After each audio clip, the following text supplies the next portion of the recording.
وَلَقَدْ أَنزَلْنَا إِلَيْكَ آيَاتٍ بَيِّنَاتٍ۔ السلام علیکم ورحمۃ اللہ وبرکاتہ۔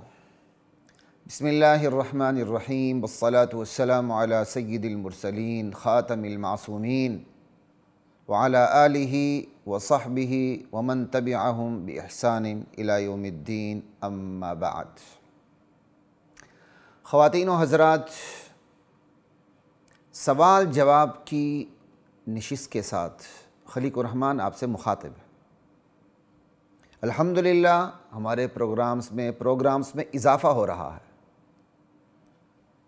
دار القرآن الکریم کے عنوان سے انشاءاللہ ہم علم تفسیر پہ بات کریں گے، علوم قرآن پہ بات کریں گے۔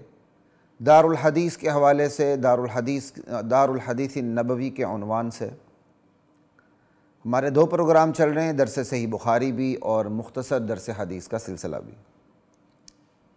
اسی طرح اسلام کے مطابق کرنٹ ایشوز پہ جب ہمیں موقع ملتا ہے تو ہم اس عنوان سے ضرور بات کرتے ہیں۔ دار الافتاء والقضاء کے عنوان سے بھی آپ کے سامنے مسائل ہم پیش کرتے رہتے ہیں۔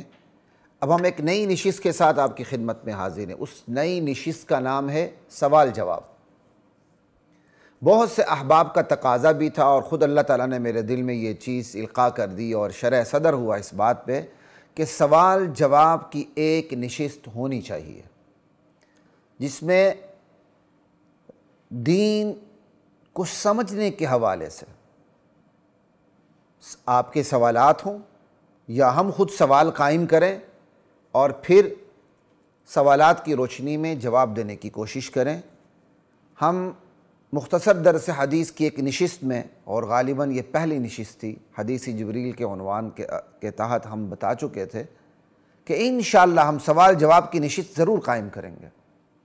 اور حدیث جبریل پر جب میں نے سوال جواب کو فوکس کیا کہ جبریل آ کے سوال کر رہے ہیں صحابہ کو تعلیم دینے کے لیے، یا رسول اللہ اسلام کیا ہے، ایمان کیا ہے، احسان کیا ہے، قیامت کی علامات کیا ہیں، یعنی مختصر جواب اور نبی علیہ السلام کی طرف سے جامع معنی جواب، تو دل میں یہ امنگ تڑپ پیدا ہوئی کہ ایک سلسلہ ہمارا ایسا ہونا چاہیے نبی علیہ السلام کی اتباع میں کہ سوال جواب کی ایک نشست ہو،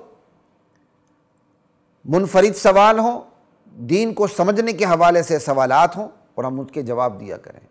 یہ کوئی خالص فقہی مجلس نہیں ہے، بلکہ دین کے حوالے سے جو شبہات ہیں اور دین کو سمجھنے کے حوالے سے جو سوالات ہیں، ان شبہات کا جواب دینے کی کوشش کریں گے، ان سوالات کے جوابات دینے کی ہم کوشش کریں گے۔ تو سوال جواب کے عنوان سے جو نشست ہے، سوال جواب کے عنوان سے یہ ہماری پہلی نشست ہے۔ انشاءاللہ ہمیں تو مزہ آئے گا، ہمیں امید ہے کہ آپ بھی اس کا لطف لیں گے۔ چونکہ پہلی نشست ہے اس لیے پہلا سوال بھی پہلی نشست کی مناسبت سے۔ سوال یہ ہے کہ دین کو سمجھنے کی ابتدا، دین کو سمجھنے کا آغاز کیسے اور کہاں سے کیا جائے؟ مختلف فرقوں کی ان منڈیوں میں حق کو کیسے تلاش کیا جائے، ہے نا اہم سوال۔ اللہ اکبر۔ اور چونکہ میں نے کوشش کی کہ تھوڑے بہت نوٹس بھی بنا لیا کروں تاکہ میری بات زیادہ لمبی نہ ہو، کہ 1 بائی 1 میں آپ کے سامنے خصوصاً آج کی اس نشست کے حوالے سے بات کر سکوں۔ جناب والا سوال کا جواب یہ ہے کہ اختلاف کوئی انہونی چیز تو نہیں۔ زندگی کا ہر شعبہ اختلافات سے بھرپور اور معمور ہے۔ ڈاکٹرز، انجینئرز، وکلاء، ججز، جرنیل، صحافی، ان سب کی آراء میں، مشوروں میں، اوپینینز میں، فیصلوں میں اختلاف ہوتا ہے۔ ایسے میں آپ کیا کرتے ہیں؟ عقل کا استعمال کرتے ہیں نا۔ پھر یہاں بھی ایسے ہی کیجیے جناب، کیونکہ آپ کی اور آپ کو آپ کی عقل روزی روٹی، صحت وحت اور سیاست ویاست کے لیے بعد میں دی گئی ہے، دین کو سمجھنے کے لیے پہلے دی گئی ہے۔ اپنی عقل کو استعمال کیجیے، ابتدا قرآن کریم سے کیجیے، جسے دشمن بھی لاریب کتاب تسلیم کرنے پر مجبور ہے اور اس کی ایک چھوٹی سی صورت کا مقابلہ کرنے سے بھی عاجز ہے۔ قرآن سے ابتدا کیجیے۔ اچھا جی، ترجمہ قرآن نہیں آتا؟ اب آپ ہی بتائیے، اگر آپ کو قرآن کا ترجمہ نہیں آتا تو یہ کس کی غلطی ہے؟ کوئی بھی بندہ ماں کے پیٹ سے تو زبان سیکھ کر نہیں آتا، اسے کوئی بھی زبان اپنی ضرورتوں اور تقاضوں کو سامنے رکھتے ہوئے سیکھنا پڑتی ہے۔ دین کی ضرورت محسوس نہیں ہوئی، لہٰذا آپ کو عربیت سے کوئی آشنائی نہیں۔ اب یہ آپ کی غلطی ہے یا آپ کے والدین کی؟ حکومت کی غلطی ہے یا معاشرے کی؟ تربیت دینے کی غلطی ہے یا تربیت لینے کے حوالے سے غلطی ہے؟ یا آپ کے نصاب تعلیم کی غلطی ہے یا آپ کے نظام تعلیم کی غلطی ہے یا یہ آپ کے ماحول تعلیم کی غلطی ہے؟ چلیں کوئی بات نہیں، اہل علم و عمل نے اللہ کے فضل سے آپ کا یہ مسئلہ بھی حل کر دیا ہے۔ اپنی زبان میں لکھا ہوا قرآن کا ترجمہ پڑھ لیجیے، قرآن کے ترجمے سے حقیقت شناسی کا آغاز کر لیجیے۔ اب پھر آپ کا سوال آ جائے گا کہ جناب نت نئے ترجمے ہیں مارکیٹ میں، کس کا ترجمہ قابل اعتماد ہے؟ ہر ایک اپنی بولی بولتا۔ اللہ اکبر۔ اب آپ کا یہ سوال، اعتراض یہاں بھی موجود ہے کہ کیسے سمجھے پھر دین کو، تو جناب اس کا بھی حل موجود ہے۔ دیوبندی، اہل حدیث، بریلوی، یہ تینوں قابل ذکر طبقے جس ترجمے پر متفق ہیں اس ترجمے کو سے مطالعے کا آغاز کر لیجیے۔ کتنا آسان ہے، الحمدللہ اس پہ کام ہو چکا ہوا ہے۔ متفق علیہ ترجمے موجود ہیں جن پر دیوبندی، بریلوی، اہل حدیث کے اکابر کے دستخط موجود ہیں کہ یہ ترجمہ درست ہے۔ آپ اس ترجمے سے آغاز کر لیجیے گا۔ آپ کسی بھی اردو بازار میں چلے جائیں، مارکیٹ میں چلے جائیں، آپ کہیں جی مجھے وہ ترجمہ دے دیں جس پر دیوبندی، بریلوی، اہل حدیث سب متفق ہیں۔ غالباً قرآن آسان تحریک والوں نے ایسے ترجمے چھاپے ہیں اور تینوں طبقوں کے بڑوں سے انہوں نے سائن کروائے ہوئے ہیں۔ اب آغاز کر دیجیے۔ ویسے آپ کو ایک بات بتا دوں، فیروز سنز کے جو بانی تھے مولوی فیروز الدین صاحب، ان کا ترجمہ یہ فاطمہ میموریل ہسپتال لاہور والوں نے چھاپا ہے۔ فیروز سنز نے پہلے چھاپا تھا شاید، بہرحال اس کا تعلق فیروز سنز سے ہی ہے۔ اور مولانا فیروز الدین کی جو قبر ہے وہ حضرت علی حجویری رحمۃ اللہ علیہ کی جو قبر ہے اس کی پائنتی کی طرف ان کی قبر ہے۔ ان کا ترجمہ عوام الناس کے حوالے سے مجھے بڑا اچھا لگتا ہے، بہترین کمال کا ترجمہ ہے، آپ اسے پڑھ لیجیے۔ لیکن انتہائی نیوٹرل ہو کے میں نے آپ کو بات بتائی ہے کہ دیوبندی، بریلوی، اہل حدیث یہ تینوں طبقے جس ترجمے پر متفق ہیں، سائن ہیں، آپ اس ترجمے سے دین کو سمجھنے کا آغاز کر لیجیے۔ لیکن ایک بات کا خیال رکھیے، ترجمے پہ ہی رہنا آپ نے، تفسیر پہ نہیں جانا۔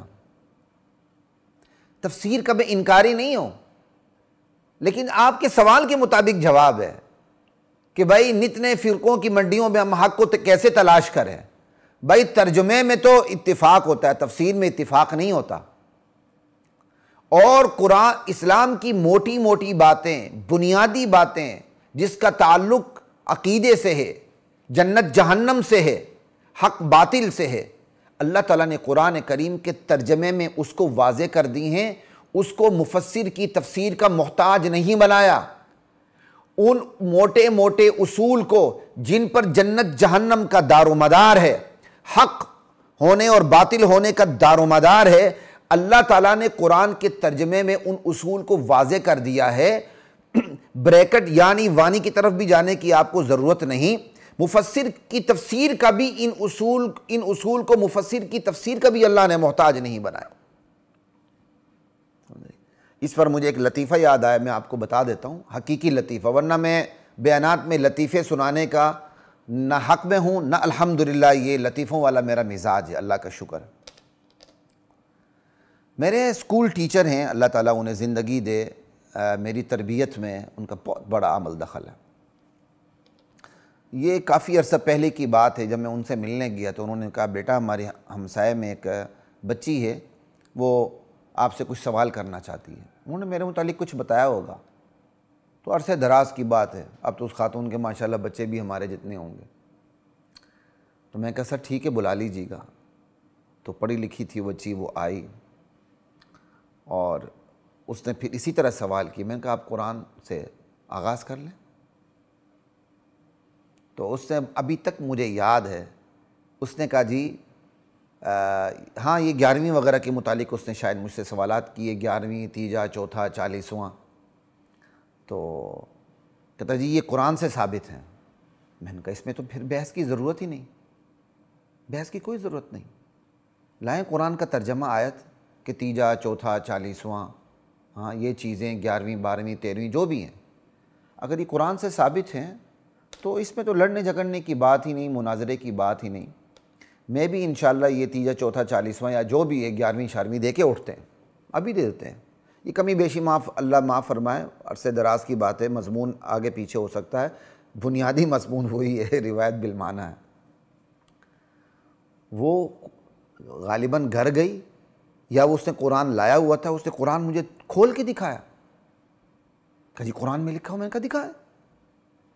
اس نے جناب علی سورہ بقرہ پڑھنی شروع کر دی، ذالک الکتاب لا ریب فیہ ھدی للمتقین الذین یؤمنون بالغیب ویقیمون الصلاۃ ومما رزقناہم ینفقون۔ اہل تقوی کون ہیں؟ قرآن کے اہل تقوی وہ ہیں جو ایمان بالغیب رکھتے ہیں، نماز قائم کرتے ہیں، سمجھائیے، الذین یؤمنون بالغیب ویقیمون الصلاۃ ومما رزقناہم ینفقون، اور اللہ کے رزق میں سے وہ خرچ کرتے ہیں۔ بچی یہاں رک گئی، اس نے کہا دیکھیں جی، وہ سیدھی تفسیر پہ چلی گئی، مثلاً تیجا، چوتھا، 40واں، اس قسم کی باتیں، یعنی وہ جو یہ جو یعنی آپ اس کو بدعات کہہ لیں، جو بھی کہہ لیں، یہ چیزیں تفسیر میں لکھی ہوئی ہیں۔ تو مجھے ہنسی آ گئی، میں کہا بہن بات سنو ایک منٹ، آپ کو میں نے کہا تھا قرآن سے ثابت کریں، تو قرآن کے ترجمے میں کوئی تیجا، چوتھا، 40واں یا 11ویں، 12ویں کچھ نہیں لکھا ہوا۔ اب یہ مثلاً کر کے یہ آگے تفسیر میں یہ بات لکھی ہوئی ہے، تو کیا کہتے ہیں، یہ تو کیا کہتے ہیں تفسیر میں لکھی ہوئی ہے، اس کا تو اس ترجمے سے کوئی تعلق ہی نہیں، اس میں تو یہ لکھا ہے جو ہم دیتے ہیں اس میں سے اہل تقوی خرچ کرتے ہیں۔ مثالیں تو مفسر صاحب نے خود اپنی طرف سے دی ہوئی ہیں، چونکہ پڑھی لکھی تھی بچی فوراً سمجھ گئی، سر آپ ٹھیک کہتے ہیں۔ وَلَقَدْ